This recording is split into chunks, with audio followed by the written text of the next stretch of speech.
అందరికీ నమస్కారం. చాలా శుభ పరిణామం. చంద్రబాబు నాయుడు గారి యొక్క దీర్ఘకాల ప్రయాణం 76వ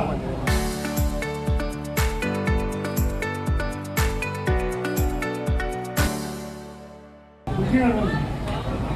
మోడీ గారి కంటే ఒక 5 నెలల పాటు పెద్దవాడు వయసు, దీర్ఘకాల అనుభవం, 4వసారి ముఖ్యమంత్రి, రాష్ట్రం విడిపోయింది. జగన్ రెడ్డి పాలన 60 నెలల్లో పెంచలేదు. దీన్ని చక్కగా తీర్చిదిద్దడానికి మోడీ గారి ఆధ్వర్యంలో, పవన్ కళ్యాణ్ గారి ఆధ్వర్యంలో ఈ ప్రభుత్వం చక్కగా పనిచేస్తున్నది. దీన్ని దృష్టిలో పెట్టుకుని ఈరోజు ఇక్కడ విజయమ్మ గారు, రితేష్ రెడ్డి, శివసేన గారు వీళ్ళందరూ కలిసి, వెంబడే నాయకులందరూ కలిసి ఒక మంచి కార్యక్రమం, వీళ్ళ మెడివిజన్ సొంత రితేష్ రెడ్డి గారికి సొంత మెడివిజన్ మరియు వైద్య హాస్పిటల్ ఆధ్వర్యంలో ఏదో ఒక మంచి చేయాలని ప్రజలు దాన్ని దృష్టిలో పెట్టుకొని నేను కూడా ఇక్కడికి రావడం జరిగింది. ఏం చేస్తున్నాము? ఈ ప్రభుత్వం అంటే ఏంటి?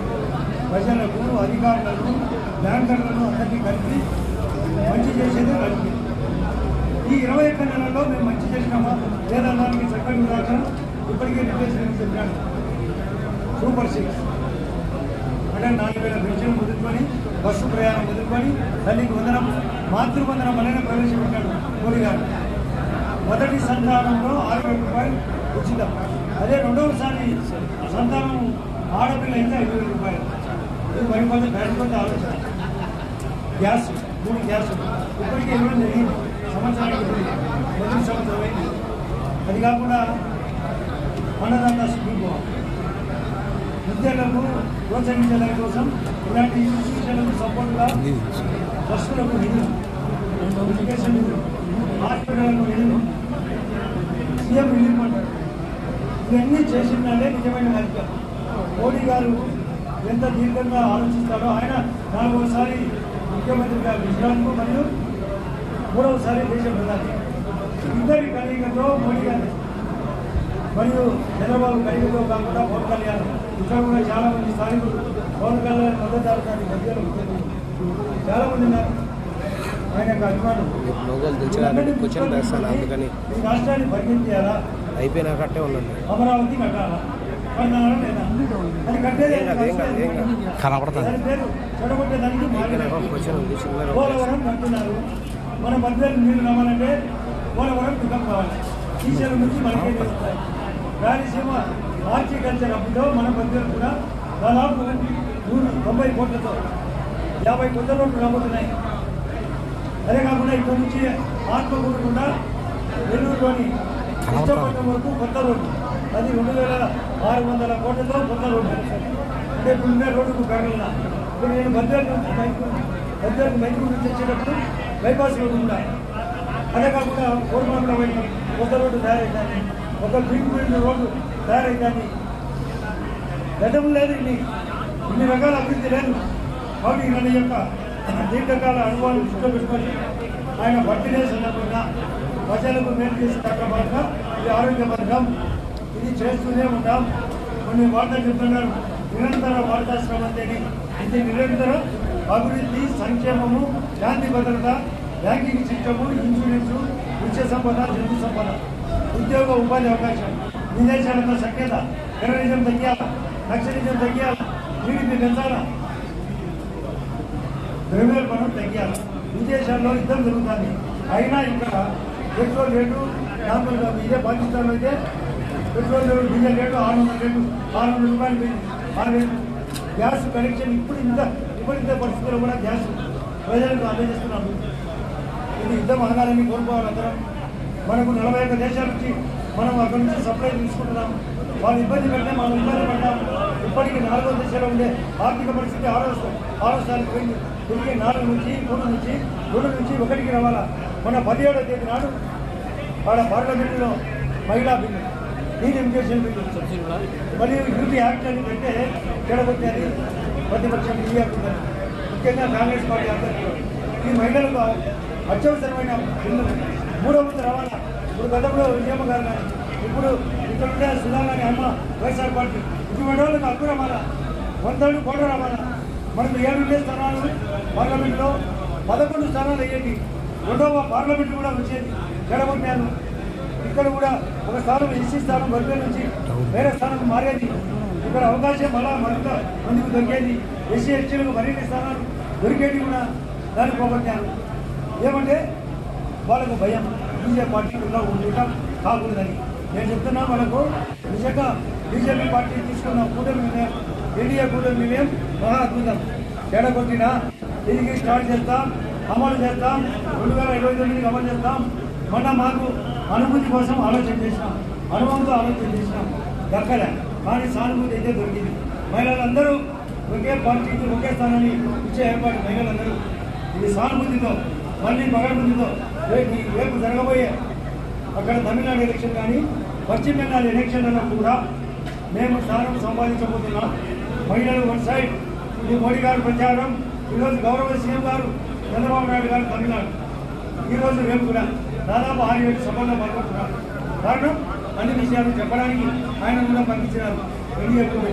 కాబట్టి ఈ యొక్క చంద్రబాబు నాయుడు గారి యొక్క బర్త్డే సందర్భంగా అందరినీ కోరుతున్నా, చంద్రబాబు నాయుడు గారి యొక్క ఆయుస్సు ఆరోగ్యం పగడబందిగా ఉండాలని అందరూ ముక్తకంఠంతో జై చంద్రబాబు నాయుడు, జై చంద్రబాబు నాయుడు, జై చంద్రబాబు నాయుడు, జై కూటమి ప్రభుత్వం, జై బోలో భారత్ మాతాకి, భారత్ మాతాకి, భారత్ మాతాకి.